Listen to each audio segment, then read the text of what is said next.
वो अगर चोर को डंडा मार रहा है तो उसकी पूजा हो रही, उसमें ये नहीं सोचा जाएगा कि दिल दुखेगी नहीं। तुम्हारे दिल की दुखने की बात नहीं रही, पर आप कोई पदाधिकारी हो तो बात अलग है। अपने अधिकार के अंदर, जैसे टीचर है, अब वो थोड़ी देखेगा बच्चे का दिल दुखता है कि नहीं दिखता, वो अपने सही नियम के अनुसार चलाएगा। आपको पाठ कर ये याद करना है, आपको लिखना, नहीं लिखते हो वो शासन करेगा। जैसे पिता पुत्र की तरफ थोड़ी देखेगा देश का दिल दुखेगा कि नहीं दुखेगा, नहीं, तुम्हें संयम पूर्वक चलना होगा, तुम्हें धर्म से चलना होगा।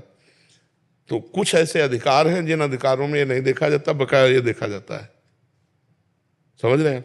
मर्जी कह रहे थे कि विवाह से पहले बहुत अच्छा भजन होता था और उसके बाद थोड़ा कम हो गया क्योंकि पत्नी और उनके माता पिता को थोड़ा गलत कह दिया था और ऐसा, इसलिए। नहीं, फिर भी ऐसा नहीं होता।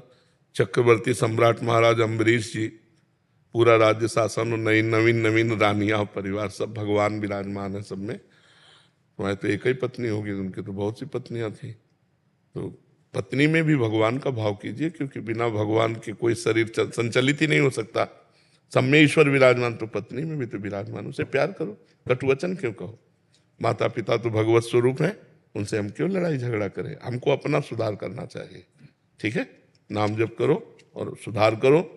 और अब जिनसे कटुवचन बोले हैं तो इतना प्यार करो कि क्षमा हो जाए। माता पिता, उनसे क्षमा मांग लीजिए, क्योंकि पत्नी एक मित्रवत अर्धांगिनी, हमारा हृदय, ये हम ऐसा व्यवहार करें कि अपने आप को क्षमा कर दे। फिर से शुरू हो जाएगा वैसे ही? हाँ, बिल्कुल शुरू हो जाएगा। आप देखना ऐसा करके, अगर आप शीघ्र चाहते हो तो पत्नी से भी क्षमा मांग लो और माता पिता से भी क्षमा मांग लो कि आगे से मैं ऐसी गलती नहीं करूंगा। तो देखोगे आपके हृदय में आनंद आएगा और भजन चल पड़ेगा।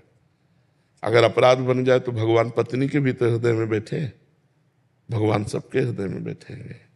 दीपांशु जी, सोनीपत, हरियाणा। राधा वल्लभ श्री हरवेश महाराज। महाराज जी, आपके चरणों में कोटि कोटि प्रणाम। महाराज जी, किन किन लक्षणों के बाद ही विरक्त मार्ग अपनाना चाहिए ताकि कोई मरकट वैराग्य में निर्णय ना लें और घर से ना भागें? पहली बात, 3 बातें हैं जो हमारे परमार्थ को मिटिया मेट कर देती हैं।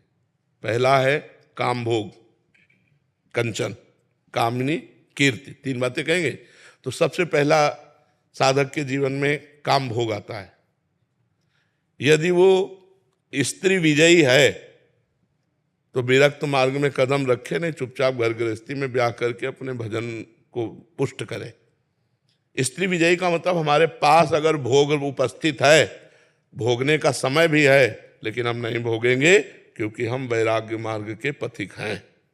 इतनी दम हो, बांध लंगोटा बचा के इंद्री कभी न देखा पर नारी, धर्म के टुकड़े खाकर भैया चढ़ी बदन पे तैयारी। तो परमार्थ में कदम रखना चाहिए, नहीं रखना चाहिए। तो जब ये स्थिति हमारे अंदर आ जाए कि पराई माता बहन अगर हमारे पास भी बैठी हो तो भी हमारा मन गलत मार्ग में ना जाए, तो वैराग्य का हिम्मत करे। दूसरी बात, अगर हमको भीख मांग के खाना पड़ रहा है और हमें भीख भी नहीं मिल रही है तो भी हमें रुपए का चिंतन नहीं होना चाहिए, धनी पुरुषों की चाटुकारिता नहीं होनी चाहिए। अगर ये है तो बाबागिरी आग लगे। वो किसी काम की बाबागिरी नहीं जो धनियों के पीछे धन के लिए लालसा करके उनकी चाटुकारिता करे, वो बाबागिरी नहीं है। बाबा मंगबो भलो न बाप सो जो प्रभु राखे टेक। कंचन और कामिनी और फिर कीर्ति, मान प्रतिष्ठा की चाह रखना, ये परमार्थ से भ्रष्ट कर देती है। अगर 3 मोटी मोटी बातें समझ ले कि मुझे कंचन का मोह नहीं रखना, कामिनी से मोह नहीं रखना, मान प्रतिष्ठा से मोह नहीं रखना, रात दिन हर परिस्थिति को सहते हुए नाम जप करना है, तो वैराग्य में चले। अन्यथा घर में रहकर भजन करे तो सदगति हो जाएगी। बाबा जी बनने पर पाप होए तो फिर और का, मान लो चोर है तो दंड मिलकर पवित्र हो सकता है, लेकिन पुलिस चोर बन जाए तो फिर वो विशेष दंड नहीं, क्योंकि तुम कानून के रखवाले होकर कानून का हतन कर रहे हो, इसलिए वो तो कानून का विरोधी है क्योंकि जानता नहीं है, और तुम तो कानून को जानते हो। ऐसे ही संसार का पापी जीव तो जानता नहीं धर्म को, तुम तो धर्मात्मा हो, बाबा जी उपदेष्टा हो, तुम विशेष पापी हो, विशेष दंड के अधिकारी हो। अगर कोई वेश रखकर पाप करे तो विशेष दंड का अधिकारी होता है। इसलिए भगवान के भजन करने के लिए 2 मार्ग हैं, एक गृहस्थ मार्ग, एक विरक्त मार्ग। गृहस्थ मार्ग में आप जैसे हो अपने अनुसार चलते हुए, घर गृहस्थी का पालन करते हुए राधा राधा जप रहे हो, भूखे को भोजन पवा दिया, कभी किसी बीमार को औषधि दे दिया, बढ़िया भजन हो रहा है। बाबा जी बनकर दूसरी माता बहनों की तरफ गंदी दृष्टि रखना, सेठ की चाटुकारिता करना और अपने सम्मान के लिए नौटंकी नाटक करना, घोर नरक मिलेगा, पक्का समझ लो।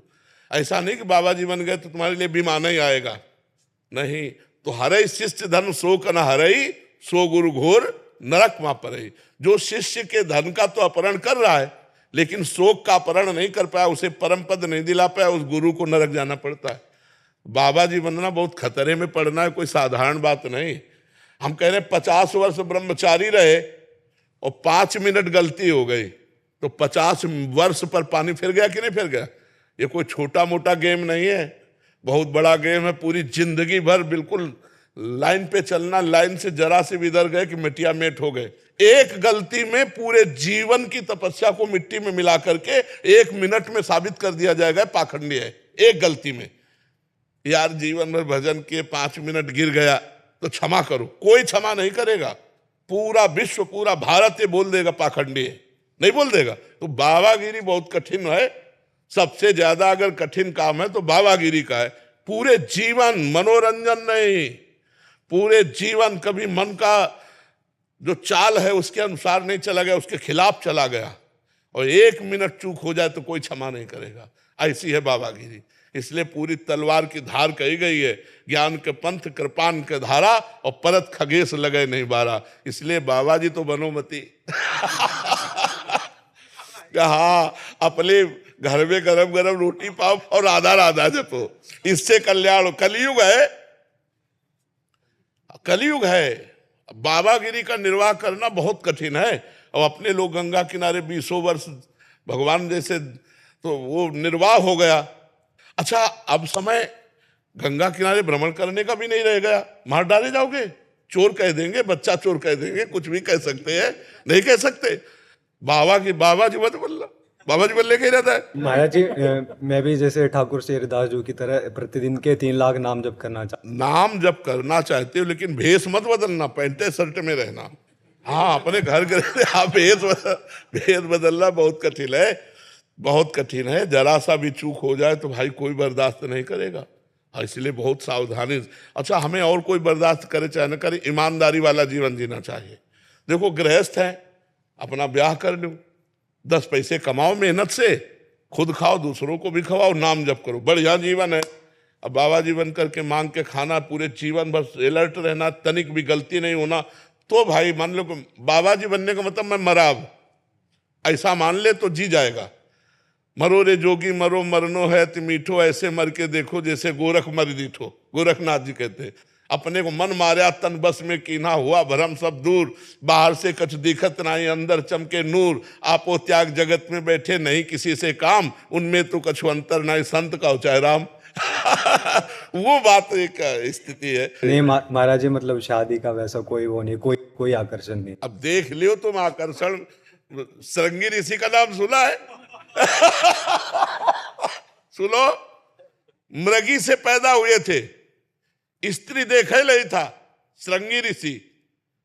और जब उनको भ्रष्ट करने के लिए लगाई गई ना, तो वो गई श्रृंगार करके, तो उन्होंने समझा कोई ऋषि आया, स्त्री जानते ही नहीं थे, तो उठ के दंडवत की। तो अब वो तो डर गई ना, वो मान लो कहाँ ऋषि दंड, तो उनका हम नियम लिए हैं, दंडवत तुम्हारी स्वीकार नहीं करेंगे, तुम्हारे आसन पे नहीं बैठेंगे दिए हुए। एक ब्रह्म ऋषि के दिए हुए आसन पर कोई गंदी प्रवृत्ति वाला बैठ सकता है? और वो गलत भाव लेके गई थी। अब उन्होंने जब ऐसे देखा तो उन्होंने कहा, ऋषि तुम्हारे केस कैसे कोमल कोमल है, हमारे केस महाभारत में लिखा है, स्पर्श से बोले ऋषि तुम्हारा स्पर्श बड़ा सुख प्रदान कर रहा है, आज तक हमारा हमारे पिता का स्पर्श इतना सुख प्रदान नहीं किया। अब वो कंदमूल फल लाए उनके लिए, तो उनका नहीं, हमारा व्रत है, हम किसी का दिया नहीं पाते, आप ही हो। तो अंगूर की बनी हुई पिलाया, अब ब्रह्मांड घूमने लगा। अब इतने में सूचना मिली कि विवांडक ऋषि आ रहे हैं, तो भागी वो। तो ऐसे बैठे थे, तो उन्होंने कहा बेटा क्या हो गया? बोले मुझे उस ऋषि से मिला दो जिसके कोमल केस थे ऐसा हाँ, तो मृगी से पैदा हुए थे, स्त्री नहीं देखा था, तो ब्याह हुआ और पूरा गृहस्थी धर्म को स्वीकार किया, तो आइए कि हमारा मन नहीं चलता तो भैया हम उनकी बात कह रहे जिन्होंने स्त्री देखा नहीं, जिनकी माँ स्त्री नहीं थी, मृगी से पैदा हुए थे श्रृंगी ऋषि। माया बहुत विचित्र है। भगवान का नाम जप करो, उत्साह पूर्वक करो, लेकिन हम कह रहे हैं कलिकाल है। भगवत प्राप्ति के लिए जो अब वैराग्य चाहिए वो नहीं रह गया है। कोई घर ऐसे मुश्किल मिलना होगा जहां शराब न पी जाती हो, जहां मांस न खाया जाता हो। मतलब ये तो पवित्र धाम है, तब हम बात करें। जैसे अन्यत्र जो है भिक्षा लेने लायक नहीं रह गया, यहाँ पवित्र धाम है। हमारा ब्रज क्षेत्र भगवान का स्वरूप। अरे हमारे पवित्र धामों में तो इतना शासन हो जाना चाहिए कि यहाँ मांस मदिरा बिक्री नहीं होनी चाहिए। ये पवित्र धाम है। ब्रज 84 को यहाँ की रज में लोटो, चरणामृत पियो, ठाकुर दर्शन करो। अब हम उनके घरों में कैसे रोटी मांगे जिनके घर में मदिरा पान होता है, जिनके घर में मांस भक्षण होता है। तो अब साधुता का निर्वाह करना बहुत कठिन है। अच्छा, हम जिएंगे तो तुम्हारे दिए ही तो जिएंगे। आप विचार करो, अब पापी पुरुष हमको देगा तो हमारी बुद्धि पाप में होगी कि नहीं होगी? हम कहाँ जिएंगे? जिएंगे तो तुम्हारे बीच में। कहाँ खाएंगे? खाएंगे तो तुम्हारे बीच में, रहेंगे तो तुम्हारे बीच में, और तुम्हारे आचरण भ्रष्ट हो रहे हैं। तो हम जिएंगे, हम खाएंगे तो हमारी बुद्धि भी भ्रष्ट होगी। बाबा जी बनकर भगवत प्राप्ति करना बहुत कठिन, बहुत कठिन है, क्योंकि हम उसको देख रहे हैं। इसीलिए जितने बन गए वो बढ़िया है, आगे सोच समझ के बने। बहुत कठिन कलिकाल। निम्रता बहुत है इंसान में। नम्रता ऐसे नहीं है, एक भी गलती हम बर्दाश्त नहीं करते। बाबा जी बने थे तो क्या सोच के बने थे? किसी माता बहन की तरफ आंख नहीं उठा सकते, या आए हुए किसी व्यक्ति से ऐसे नहीं कर सकते, एक भी नहीं। बताओ अगर तुमसे कोई कहता हो कि यहाँ रुपया चढ़ा दो, ऐसे रुपया दो, किसी तरह की फीस ली जाती है? बिल्कुल। मैंने आज अभी देखा कुछ, वो बाहर से आए हैं, वो कुछ दे रहे थे, उन्होंने नहीं लिया, वो सामने बैठे हुए। हाँ, अभी वो बाहर से स्पेन से आए हैं, सब आपके शिक्षित हैं, सब नहीं लिया, बिल्कुल उन्होंने कहा। हाँ, यहाँ शासन का मतलब बिल्कुल ऐसा है। तो ये सब शिक्षा प्राप्त किए हुए हैं, इसीलिए चल रहे, और चल रहे इसीलिए सब कोई बात मान रहा है। नहीं, यही गलत करने लगे तो बोले चेला को तो संभाल नहीं पा रहे, कहने लगे लालू। महाराज जी तो परसों आए थे जन्मोत्सव में, फिर महाराज जी का आदेश हुआ कि पुनः फिर दर्शन करने के लिए चलेंगे। यहाँ संपर्क बनाया गया तो सरकार तो हमारे मौन रहते हैं। तो आते आते हमको आज्ञा प्रदान किए कि आप जय जय के चरणों में प्रार्थना करेंगे कि जय जय के मुखारविंद से जो वाणी निकलेगी वह जनमानस के हृदय में प्रतिष्ठित होती है। ऐसी श्री जी की कृपा करुणा से तो सरकार पटिया वाले महाराज जी के शरणागत तो हैं। उधर हमने महाराज जी के दर्शन किए, और दर्शन करते हुए केवल यही देखते रहे कि स्थिति कहाँ है महाराज जी की। ओठ फड़क रहे थे, निरंतर नाम चल रहा था, निरंतर नाम। बस पास में खड़े थे, आधा घंटा दर्शन करते रहे, निरंतर नाम की स्थिति। तो महापुरुषों से हमें शिक्षा मिलती है। हम जिन बड़े संतों के पास गए तो उनकी वृत्ति देखने की कोशिश करते थे, इनकी वृत्ति कहाँ है। अगर हमारा निरंतर चिंतन अपने इष्ट देव का हो रहा है तो सब ठीक है, सब ठीक है। इष्ट देव का चिंतन निरंतर नहीं हो रहा तो सब गड़बड़ है। सब साधन कर ये फल सुंदर, प्रभु पद पंकज प्रीति निरंतर। अगर हमारा जो इष्ट है, एक एक वृत्ति इष्टाकार है, बस हमने जीवन में एक ही बात पकड़ी है, एक भी श्वास, एक भी मिनट प्रभु से बिलग नहीं जाना चाहिए। बचपन से एक ही बात पकड़ी, गुरुदेव ने पकड़ा दी, एक भी मिनट व्यर्थ नहीं जाना चाहिए। तो हम जैसे आपसे बात कर रहे हैं तो आप पूछ सकते हैं इस समय नाम जप कैसे हो रहा है आपका? तो आपके मुखारविंद पर हम राधा लिख रहे हैं, हमारी एकाग्रता राधा नाम पर है, और राधा नाम तुम्हारे मुखारविंद पे लिखा हुआ सामने, और बात आपसे कर रहा हूं, और बात भागवतिक हो और नाम चिंतन हो। अब हमें कोई चिंता नहीं, चाहे अभी प्राण निकल जाए तो हम अपने इष्ट में हैं, इष्ट से बिलग नहीं है। इष्टाकार वृत्ति महापुरुषों में देखे। अगर हमारी वृत्ति छिन्न भिन्न हो रही है, कहीं आकर्षित हो रही, तो जल्दी हटा लेना चाहिए। हमारा समय व्यर्थ नहीं जाना चाहिए। अव्यर्थ कालत्वम, एक भी सेकंड हमारा व्यर्थ नहीं जाना चाहिए। बस यही हमने जीवन में पकड़ा है, और यही हम चाहते हैं कि गुरु कृपा से सब लोग यही बात को पकड़ें जो हनुमान जी महाराज कह रहे हैं का हनुमंत विपत्ति प्रभु सोई, जब तो सुमिरन भजन न होई। या हम ठाकुर सेवा में है या ठाकुर चिंतन में है, तभी हम विपत्तियों से बचे। अगर चिंतन और सेवा से अलग है तो फंस जाएंगे। भजन का मतलब सेवा होता है, सुमिरन का मतलब चिंतन होता है। अगर हम भगवत चिंतन परायण है, भगवत सेवा परायण है, तो हमें तसल्ली है कि हमारा जीवन ठीक है।